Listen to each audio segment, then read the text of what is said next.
Hey everyone, how are you doing today? I hope you guys are feeling well and that you've had a good start to your year. I'm back.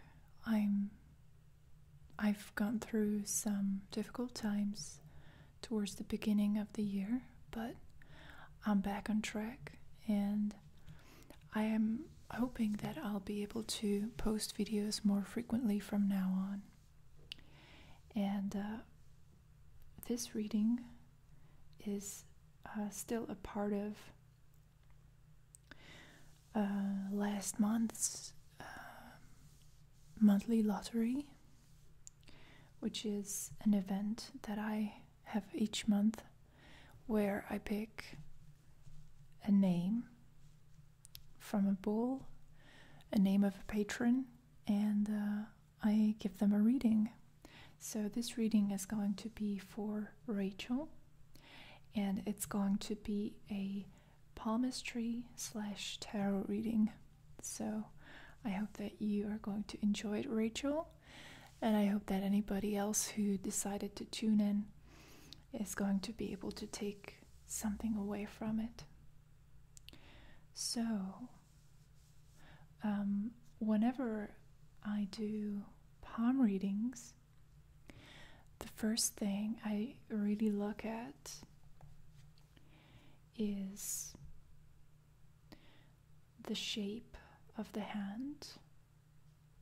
There's basically 4 hand types, and these 4 hand types are associated with the 4 elements. So we have air, we have earth, we have fire and water type. And in your case, Rachel, I believe that you have a fire hand because your palm is long and the base of your palm is a little bit longer than your fingers, but not a lot. And in general, the expression, the shape of your hand is giving me the impression that it's a fire hand. Sometimes it's kind of hard to tell. It's not that obvious, but I believe that you are a fire hand type. And what that means is that you're someone who has a lot of enthusiasm, a lot of faith in herself and in life in general. And you're excited to take on new challenges. And you're basically interested in improving yourself for the most part. So that's your most basic desire. Your base motivation in life is to better yourself and to gain new experiences.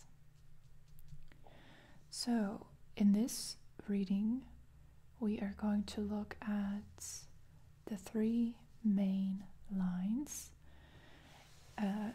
and I wasn't able to locate the 4th line, which I also like to analyze, which would be the fate line.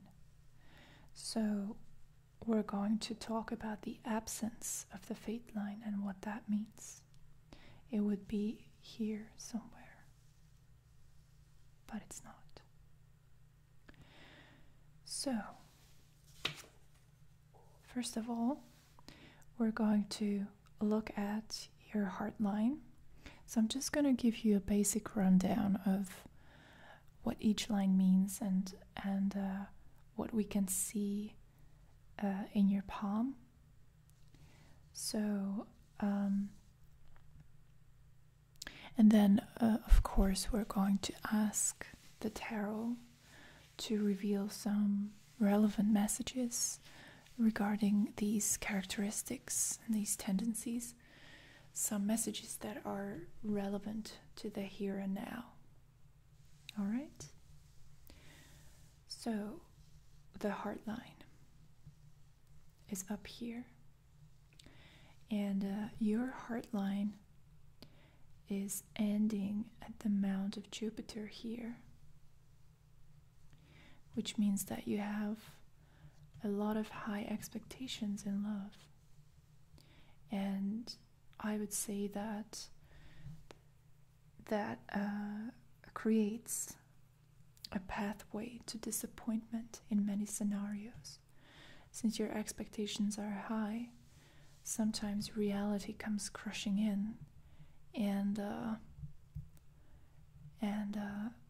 you're disappointed. You end up feeling like reality is not living up to the ideal that you had in mind. Towards the end here, we have a fork. I'm not sure if you can see it in this print, but it's there. And this fork is branching slightly downwards, which indicates the tendency to make sacrifices. So you're a very naturally giving person, and you don't have any problems giving your best and giving up things. So giving things up for the other person, making sacrifices. In the beginning here, the beginning of the line, we have the line slightly broken, which indicates trauma at an early age, which might play into your entire emotional attitude, because that's what the heart line really speaks to: your emotional disposition, the way you connect with others on an emotional level. The headline starts here and it goes all the way down here, so it's pretty long, and that's indicating to me that you're a rational thinker.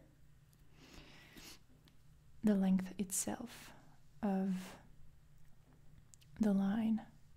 But interestingly enough, we also have another branch, another fork here towards the end, which points to a rich imagination. So although rational thinking is important to you, you're not void of imagination and creativity. The line is completely separated from the lifeline, which indicates self-reliance, stubbornness, and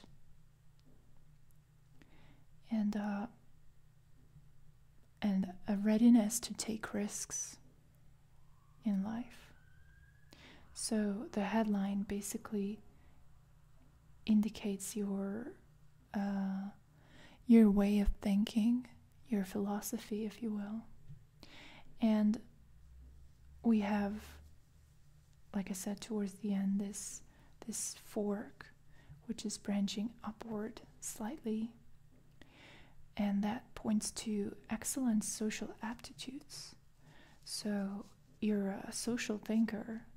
You're very aware of other people's motivations, interests, attitudes, and you're very intelligent and smart when it comes to that. So that's usually associated with a knack for business. In the beginning here, we have a really small island. It's so small that I could only see it when I zoomed in on my computer. So for the most part, it's not even visible. But it indicates difficulties towards the beginning of your life, lack of nourishment,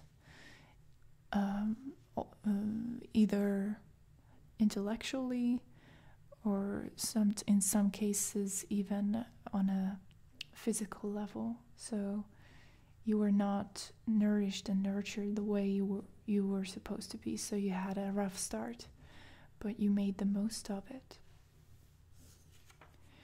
Moving on to the lifeline. Your lifeline is incredibly strong, well defined, and there's no breakages, there's no islands, there's no crosses, none of that, which indicates a strong immune system and hidden resources of energy. So you're pretty resistant to disease, which doesn't mean that you never get sick, but your body is always able to fight back. You have really strong willpower, and whatever you want to do, you're able to achieve, almost solely relying on your resilience and your incredible willpower. So, and now onto the topic of no fate line. So as I said, the fate line would be here, but we don't have it. So that means there's no opportunities thrown at you. You need to create opportunities for yourself. And the fate line is strongly connected with the idea of a career. So the absence of the fate line indicates that it's hard for you to commit to one single career, and it's not that obvious what you want to do in life. So that's not necessarily a bad thing, because you have this blank canvas sort of situation where you're able to create whatever you want to create, whatever you want to make of your life. You're able to do it. It's just that there's not that many hints, not that many clues as to what you should be doing. So I'm just going to shuffle the cards a little bit and see what the cards are saying regarding these 4 lines. So the first one is for the heart line. Okay. And the headline.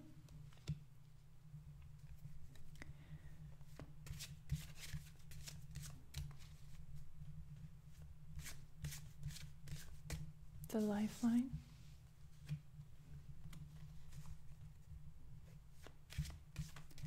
And some more shuffling.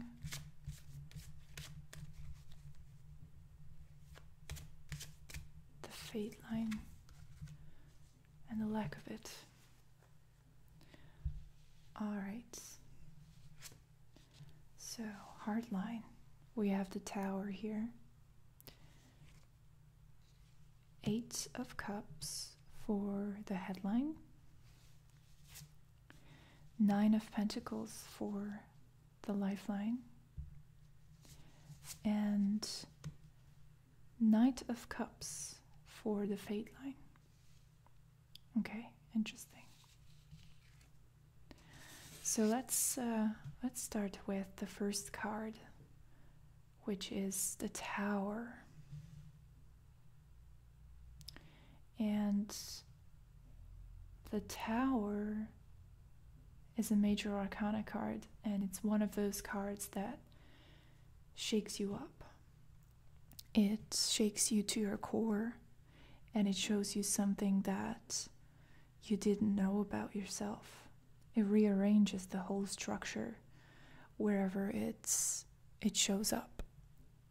So on the emotional level, there's some realization or some event coming your way that is going to rearrange your entire understanding of your emotions at the moment. And it already might be happening. There already might be some signs that something's going on, by the way. And since it's a major arcana card, it's suggesting to me that this experience is going to be perhaps long-lasting, but at any rate, it's going to inflict some deep changes. And I'm not going to lie to you, there might be some pain associated with it. But the main thing with the Tower card is that its purpose for existing and for periodically showing up in our readings is to teach us about who we really are and to destroy old structures and old beliefs that we hold on to so that we can move on and improve ourselves. And the Tower is also a card of trauma. So watch out for any events that remind you of perhaps that the trauma that we talked about here regarding your heart line, and what it might and what it represents and how it might reoccur in some other form. So just be very mindful of that and watch for the signs. How history repeats itself. Just be very mindful of that and cautious of that. Now the headline. For the headline we have the Eight of Cups. Cups are water. So this is a card of emotions, and it's a card of abandoning a certain belief system or a certain emotional situation that no longer serves you. So in many ways it's similar to the Tower card, but it's less intense. So on an intellectual level, you might already be getting clues about what the Tower card really is about. So your head might be a little bit ahead of yourself in that case, or in that regard. And it's important that you listen to your rational mind, and because your intuitions might be misleading at this time. So your rational mind, your rational understanding is your best friend in this situation, and it's going to guide you on how you can move away from the situation, the context, the event, the aspect of your life that is no longer necessary or even harmful.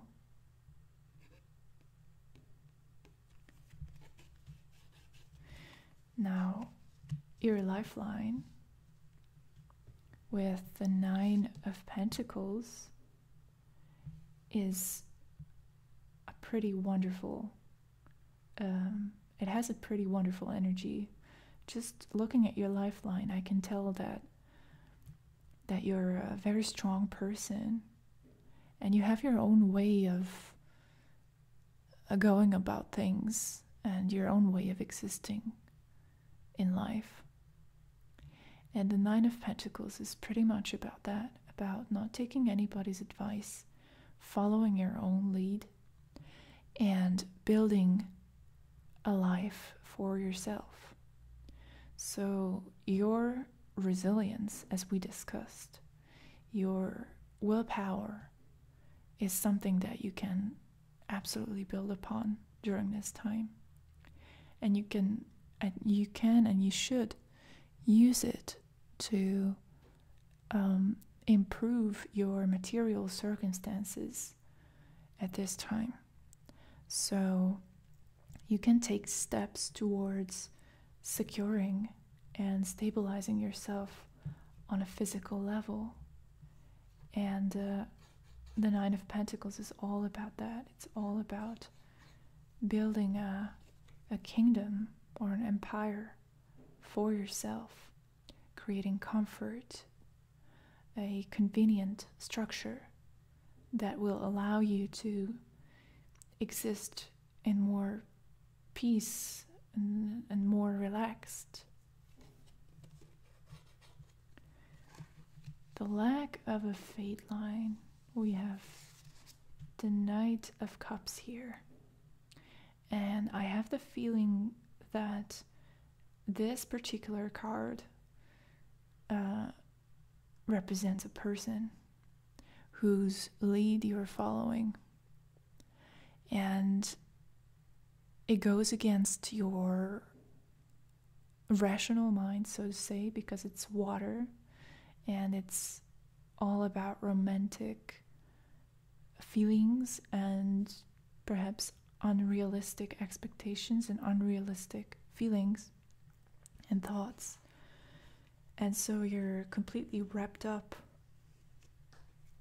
in the narrative of the Knight of Cups, and it's impacting and influencing your career-making decisions, which can be a dangerous thing. At least it can be something that directly goes against the Eight of Cups. So it goes against the kind of rational, analytical mindset that the Eight of Cups would suggest. So be careful about who you trust when it comes to making decisions regarding your career. And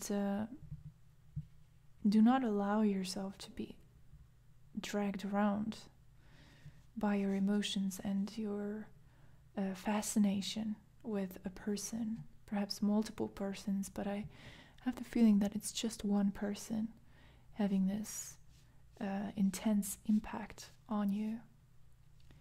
So since you have no fate line, there's no definite path laid out for you, and you shouldn't consider anything a sign of fate that you're supposed to do this or do that.